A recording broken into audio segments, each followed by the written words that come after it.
you're watching TW News Recap. I'm your anchor Azan Jamir, bringing to you the top stories of the week. Let's have a look at the stories that matter to the headlines. A forest fire that broke out in Ungma village under Mokokchung district on April 3 has been successfully contained after burning for 3 consecutive days. Tensions flared up between 2 tribes in Manipur after a village chief was allegedly assaulted by suspected militants over a land dispute. Lok Sabha and Rajya Sabha passed 16 bills during the budget session of Parliament, which concluded on April 4. Barak FC made history by winning the inaugural Nagaland Super League title, defeating Lomthrop FC with 3-1 in a thrilling final at Chubukidima Football Stadium. Now the news in details. A forest fire that broke out in Ungma village under Mokokchung district on April 3 has been successfully contained after burning for 3 consecutive days. Strong winds earlier on April 5 had worsened the situation, causing the fire to spread rapidly and threatening larger stretches of forest and nearby farmlands. Village volunteers and residents, alongside firefighters and personnel from the Assam Rifles and police, worked tirelessly under challenging conditions, battling dry weather, rugged terrain, and gusty winds. Sources informed that the fire was initially brought under control, but it reignited in the same area. Neighboring villages Kansa and Kupsa, as well as the ward authorities of Marpkong, Mongsanbai, and Kumlong of Mokokchung town, were alerted by the Pongma Village Council as a precautionary measure. Tensions flared up between 2 tribes in Manipur after a village chief was allegedly assaulted by suspected militants over a land dispute. Officials said the incident took place at 12:15 p.m. when dozens of armed militants came to Konsakul village in Kangpokpi district and assaulted several residents, including village chief Aimson Aponmai. The residents of Naga-dominated Konsakul said the militants, allegedly belonging to the Kuki community, were from neighboring Harautil village. Aponmai was taken to the Regional Institute of Medical Sciences in Imphal, while 8 other injured villagers were treated at Krukul Primary Healthcare Center, the official said. Hospital officials said they were out of danger. The Rongmai Naga Council strongly condemned the assault. The police said more security forces have been sent to the hill village to control the situation.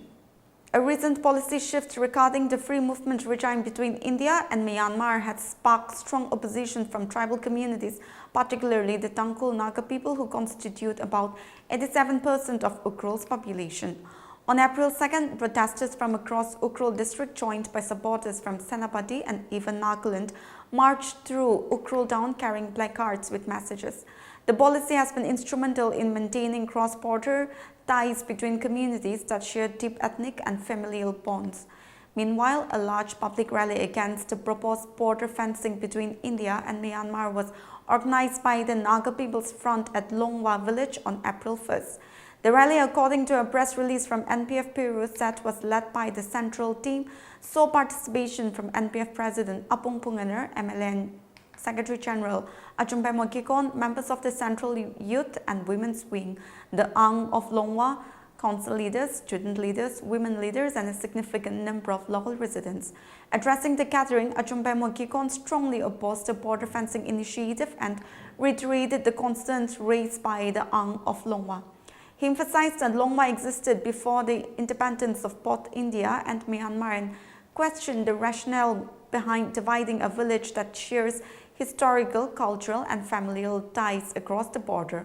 However, recent government moves to alter or tighten this arrangement have triggered widespread concern among tribal groups who view the change as a threat to the historical and cultural connections. Leaders from the protests have urged authorities to reconsider the policy shift, emphasizing that any restriction on border movement could disrupt centuries-old relationships and livelihoods. Lok Sabha and Rajya Sabha passed 16 bills during the budget session of Parliament, which concluded on April 4th.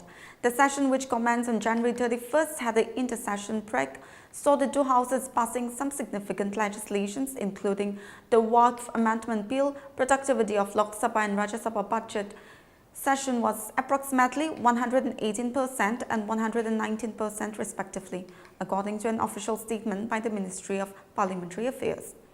The Union Minister of Parliamentary Affairs and Minority Affairs, Kiran Rijiju, informed that the first part of the budget session yielded a total of 9 sittings of Lok Sabha and Rajya Sabha. In the second part of the session, there were 17. The Union budget for 2025-26 was presented on February 1st. Appropriation bills relating to second and final batch of supplementary demands for grants for the year 2024-25, excess demands for grant for the year 2021-22 and supplementary demands for grants of Manipur for the year 2024-25 and demands for grant on account for the year 2025-26 in respect of the state of Manipur were also passed on March 11 in Lok Sabha. The Finance Bill 2025 was passed by Lok Sabha on March 25. The Appropriation Bill relating to the demands for grant for the Union for the year 2025-26 and the Finance Bill 2025 were also returned by Rajya Sabha on March 27. As such, the entire financial business was completed in the Houses of Parliament before March 31st. The Disaster Management Amendment Bill 2025, the Tribhuvam Shakri University Bill 2025, the Immigration and Foreigners Bill 2025, the Banking Laws Amendment Bill 2025 were also passed during the session. Barak FC met history by winning the inaugural Nagaland Super League title, defeating Longtrok FC 3-1 in a thrilling final at Chumukidima Football Stadium. The victory secured their place as the first ever champions of the tournament. The high-energy final witnessed packed stands as Barak FC delivered a commanding performance to claim the championship, defeating the dark horses Longtrok FC. The much-anticipated showdown saw a fully packed stadium with not a single empty seat inside. Online tickets were sold out days before the final and eager supporters lined up as early as noon, hoping to secure physical tickets at a counter. The electrifying atmosphere set the perfect stage for an intense battle between two of the best teams in the league. The 2024-25 season and the success of Barak FC has established a standard of excellence for the football fans in the state of Nagaland. A sold-out crowd showed up to encourage the two teams who made it to the finals, and over 50,000 people turned in online for the momentous occasion. The closing ceremony is attended by Chief Minister Dr. Nipiriu, Deputy CMs Y. Patton, TRC Liang and others. Well, that's it for this week's news recap. For more news like this, you stay connected to Global Window. Good night.